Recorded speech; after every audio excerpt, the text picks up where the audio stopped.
Okay. Thank you everyone for coming. And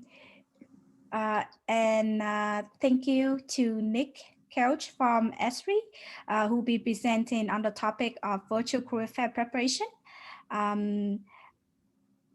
ESRI has been one of our strongest partners, and we've had so many great opportunities from ESRI, as well as we're able to send some great talents to ESRI.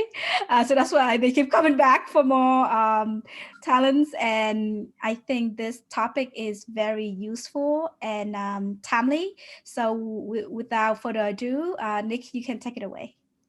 Yeah, absolutely. Thank you.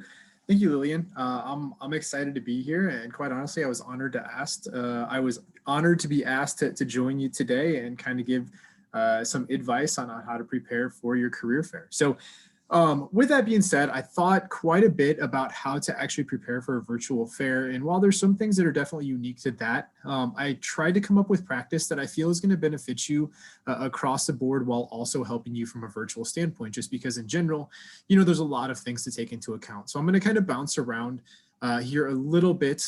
So bear with me, but hopefully all of this advice, does help you, have a great career fair here this week.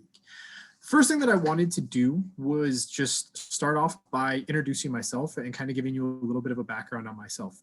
So obviously my name is Nick Kelch. I'm a campus recruiter and university programs coordinator here with ESRI. I've been with ESRI for just under 6 years now. My main responsibilities here at ESRI are actually to go around to universities across the US and engage with students mostly at career fairs, hosting information sessions, conducting interviews, that kind of stuff. So needless to say, over my time here at ESRI, I have engaged with a variety of different students, and I've pretty much seen just about everything at this point. Occasionally I will get something new thrown my way, like a global pandemic, but with that being said, I have seen most everything at this point. So to kind of go from there, I guess I will start off with just kind of talking a little bit about personal goals. And the reason I wanted to start here is because for me, I do think that this is probably one of the most important things that you'll have when it comes to preparing for a career fair. The reason that I say that, see somebody, we'll admit that person. Now, the reason that I wanted to start with personal goals is simply to ensure that everybody is approaching the career fair from the right direction. Now, when you start to think about your career, the career fair plays a key role because there's a variety of different, companies there. There's a variety of different, colleagues, classmates, different things like that. And everyone has their own personal goals. So when it comes to those personal goals, what I would recommend is really sitting down and not only starting to figure out your short-term goals.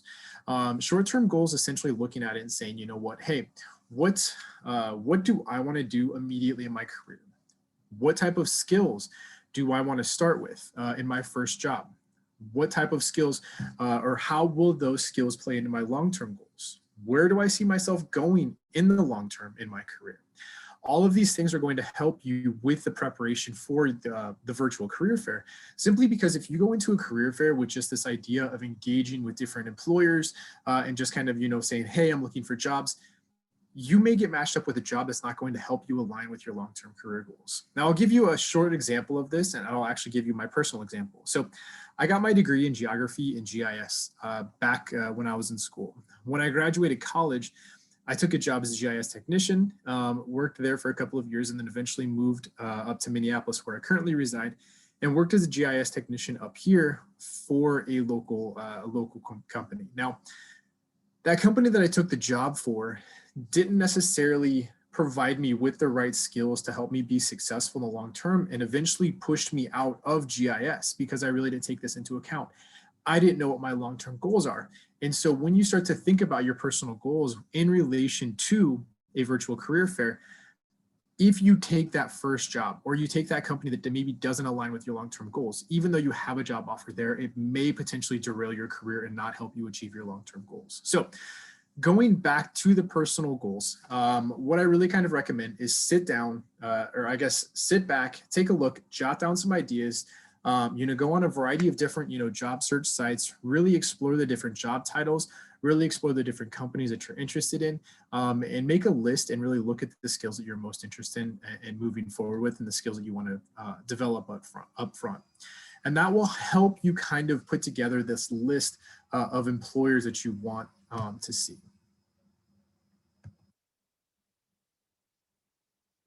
So I'm looking at my slide and I keep looking at the clock and I'm like, wow, I'm actually going way faster through this than I thought I was going to. So hopefully everyone has a lot of questions that they can ask for me. Otherwise, it might be a little bit of a quicker presentation here. With that being said, when it does come to the individual, preparation for the career fair, there's really three main things that I encourage students to do. And all three of them are to research. When I say research, I'm really, trying to build in on that last slide of looking at your long-term goals. So the first thing, once you've kind of identified that list of skills that you want to build up, look for companies that have those type of skills or opportunities that are going to help you build those skills. So, let's say that you're looking for a front-end web development position. Look for companies that are going to offer you up front-end web development opportunities. You may find out, and I'm gonna make this up, but you may find out that, hey, ESRI has, or ESRI is interested in me as a candidate, but maybe they don't have those front-end web development opportunities that you're so looking for. And your long-term goal is to get into the front-end web development and potentially be a leader in that particular area. And you're trying to decide, if ESRI is the right fit for me, simply because, I love the company, they might be a great company for me, they've got great opportunities, but you have to look at it and say, how does this align? Additionally, when it comes to doing the research, you also have to look at the companies themselves.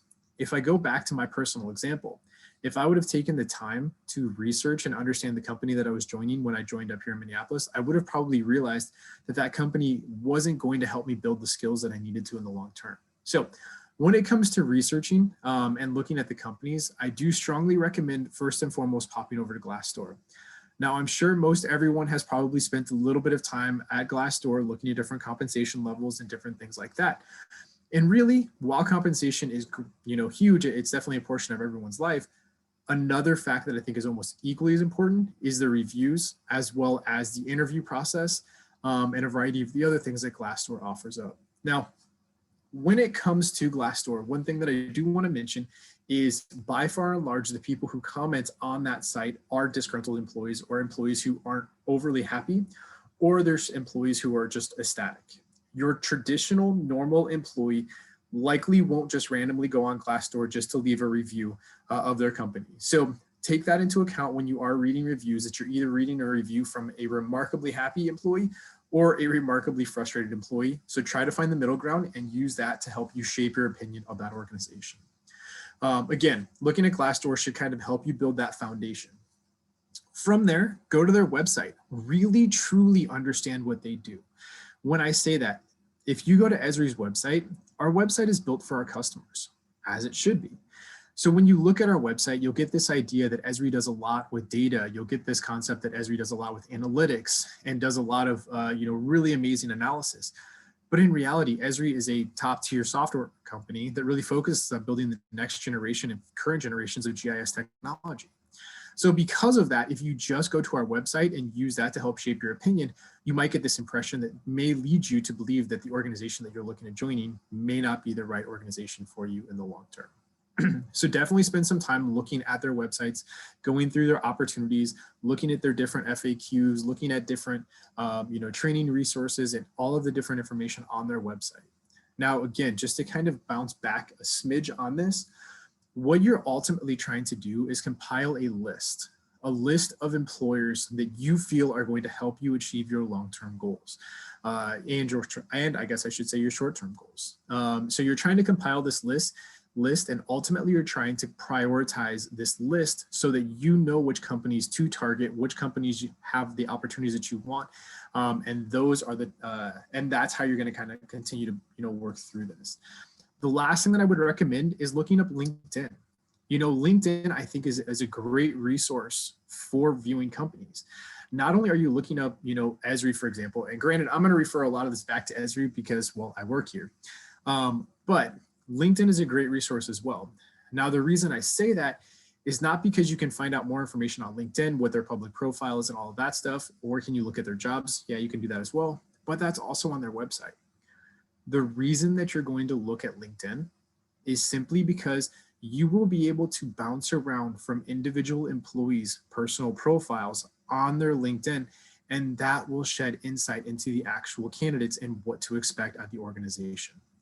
Now, if you logged in and you looked at, say, ABC company, and you found out that all former employees or current employees had either been there for a short amount of time or they usually had a short tenure, then in general, what you're going to see is you're going to see a company that maybe doesn't keep their employees overly happy. Maybe an organization that tends to value bringing in and just retraining new people all the time and not career progression. And because of that, that may not help you in the long run for actually getting the job that you ultimately want. So when you go on LinkedIn, look at the companies, look at the employees, look how long they've been there at that particular company, look at the skills that they have, because the skills that most employees list are the ones that help them get their current job. So again, if you're looking for a front-end web engineer position, for example, and you're looking up the front-end web engineers at ESRI, and you find out that the majority of them have worked with JavaScript and a variety of different frameworks in that particular area, or you find out that maybe, you know, a lot of our front-end technologies are built with a different proprietary technology that ESRI has developed in-house. You know, that's all going to show insight or provide you with valuable information. Because again, as we look at our long-term goals, maybe we realize that proprietary technology isn't going to help us get to where we ultimately want to go. Now, going into the opportunity specifically, does the company that you're looking for actually provide the opportunities that you're interested in? If they don't have them posted right now, going back to the LinkedIn, do they have those postings available, or do they have employees who have done that job? How long have those employees been there? Have they been there for 2 years and there's no job available? Likely that would mean that these people are either doing a small job or they just recently opened up that division, which could be a question for you. Now, I would also kind of, you know, bouncing, and I guess I'll come to that on the next section here. So I do encourage you to look for companies that do have opportunities that are currently available. Additionally, I would tend to focus in on recent grad pages at company websites. However, don't use that as the only type of research. Also look at positions that require 10 to 15 years of experience. Now, the reason I say that is in some instances, employers are able to not only bring a recent grad on for a position that requires little to no experience, but they're also able to bring a recent grad in for positions that bring 15 or 20 years of experience. The reason being is that when you're bringing on someone for a job that requires experience, that's because that particular manager or that team doesn't want to train someone. Or if they want to train someone, they want to train someone who's brand new, that doesn't come with that baggage, if that makes sense. So definitely look at all of the opportunities and find the ones that most closely align with what you want. The last thing that I will mention is company representatives. Again, going back to LinkedIn, look through all of their different company representatives. Make sure that you get a good idea on what their backgrounds and their skills are. I will also say it's appropriate to reach out to employers and different connections within an organization. You know, I would venture to say that a virtual career fair doesn't just have to be at the virtual career fair. There's a variety of different ways that you can engage with a company. And in fact, I would maybe recommend reaching out to maybe one employee from an organization that you're interested in prior to the career fair and try to have a conversation if possible, simply because that will arm you with a little bit more advice or a little bit more information to where when you do reach out to that employer or that recruiter or whoever you were speaking to at their career fair, that will provide you with a better conversation overall.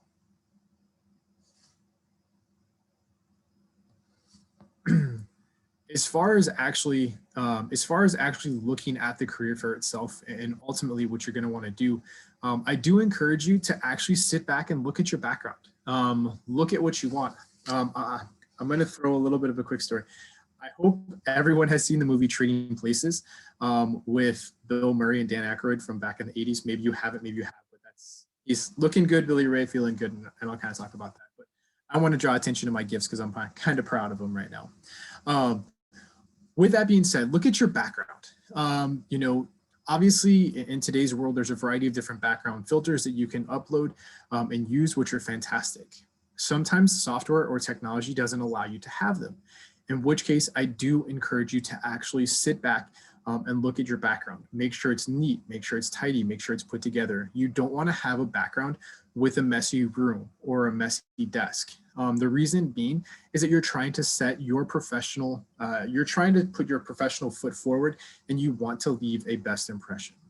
Now, if you personally feel like there's really nowhere in your space that allows you to have, an area free of clutter or an area that doesn't have anything, on the wall, then my recommendation is truly just to sit a chair up with a table and just have it, directly blocking into like a back wall or a blank wall. Take some photos off the wall, just make it clean, make it tidy, and keep it organized. I would rather see nothing on the wall behind you than seeing something that could potentially, rub someone the wrong way.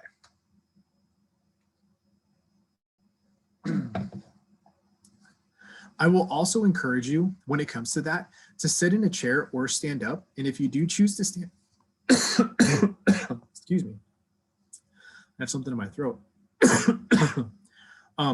I would also encourage you to sit or stand. And if you do choose to stand, make sure that the computer is going to be relatively level so that, it's not, off center or not straight. You want to have a clear view straight on of your face.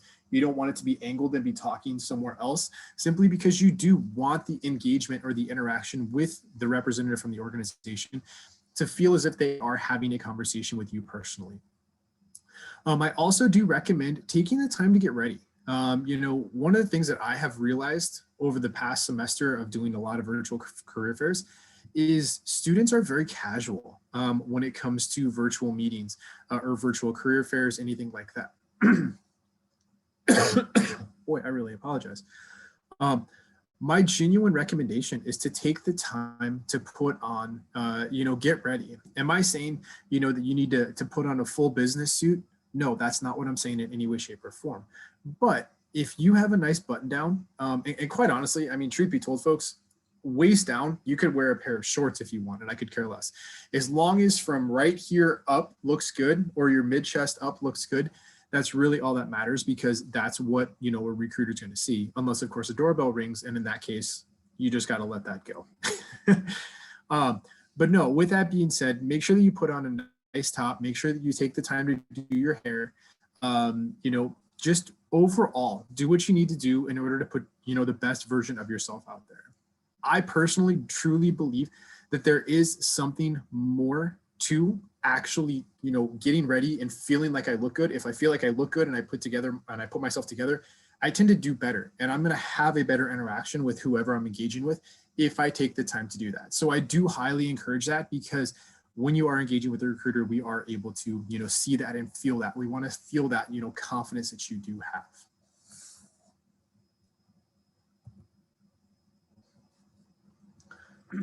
My next question, or my next slide here, brings me to the actual career fair profile. Now, when I say that, there are a variety of different tools out there for career fairs. RV Mudd has chosen to actually use the Brazen platform, which personally for me, I feel is one of the best platforms. The reason being is it gives candidates the opportunity to upload their resume. And from a recruiter side of things, it provides us access to see all of the information that we need to in order to have a solid engagement with you. Now, that only works if you as a candidate take the time and effort to fill out your Brazen platform. What I mean by that is make sure that your resume is up to date on your Brazen platform. Make sure that all of your questionnaires, location preference, and all of that is filled out. Simply because if we as a recruiter or a company representative, go to look for that information and we're not able to find it, it does become challenging. It doesn't allow us to actually, get the information that we need. When we're engaging with a student during the career fair, and we've got less than 10 minutes, between 10 and 15 minutes, depending upon how the system is set up, that's not a lot of time. And to spend time asking questions that, could potentially be answered by the profile, it just kind of, doesn't allow us the best use of time. Now, I will say when it comes to your career fair profile, wow. I will also recommend filling out profiles for different instances as well. Handshake is also a website that I would encourage you to fill out your profile on there as well as LinkedIn and a variety of other things as well. Now, one of the things about the Brazen platform specifically, if I remember correctly, is that there is an area to link your LinkedIn profile. Now, I would encourage you to actually take the time again to build up your LinkedIn profile just as if you would your Brazen profile. Make sure it's up to date, make sure it actually reflects on your background. Now, just for reference, when it does come to your LinkedIn profile and where that is within the actual recruiting process, is your resume is in general a one-page snapshot of your most relevant qualifications for the job that you're applying to. Your LinkedIn is an all-encompassing document or page or profile that contains all of your relevant or all of your experience, whether it's relevant or not. So let's say that you worked at McDonald's in high school. Let's say that you ran a successful lawn mowing business before you transitioned into food. That should all be on your LinkedIn because it's all part of your personal profile or your personal professional profile that helped you become the person that you are today. While there's not a lot of overlap when it comes to McDonald's and the work that you would do there in software engineering, there are some overlaps, meaning, the ability to work under high pressure, good communication skills and all of that. And that does show that you have been able to acquire those skills. So going all the way back to the virtual career fair, it really does get important to have all of these different profiles and everything set up in your particular way, because you do want to ensure that a recruiter or a candidate or whoever is trying to get a hold of you has every option to do that, as well as get all of the information they possibly can. So a quick recap on the profile is quickly make sure that your Brazen profile is set up. Make sure that your LinkedIn is squared away. Make sure that Handshake is up and running just, for visibility on a different platform as well. And then make sure all of the questions in general are kind of set up across the board there as well.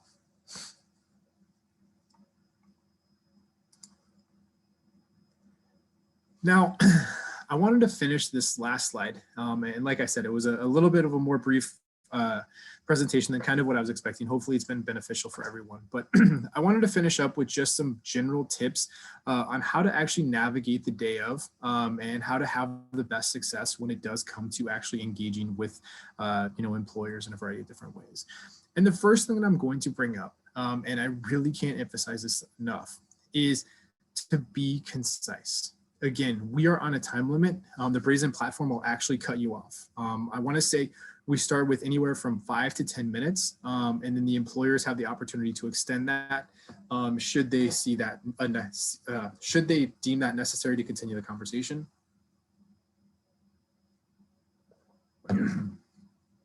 Should they deem that necessary for the conversation, we have the opportunity to continue that conversation. And I believe you can extend it one time, whether that be for 10 minutes, 5 minutes, or 2 minutes.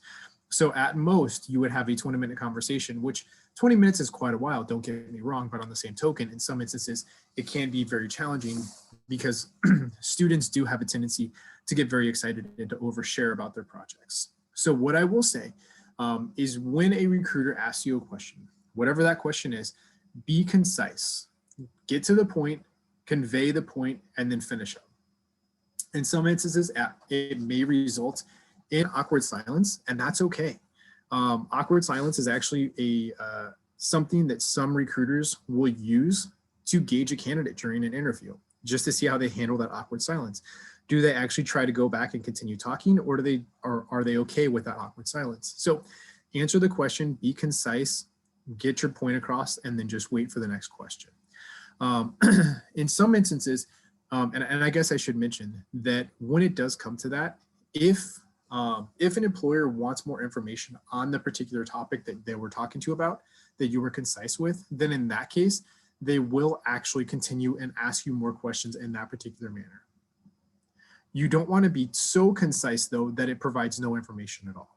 Basically meaning that if I was to ask someone, is your long-term career goals within software engineering? And you said, yes, that's pretty bland. Give me a little bit more context. Yeah, I am interested in software engineering. Software engineering is the direction I want to go. My favorite language is Java or whatever. Give us a little bit of context, provide that you have those communication skills, or prove Wow. Prove that you do have those communication skills and then go from there.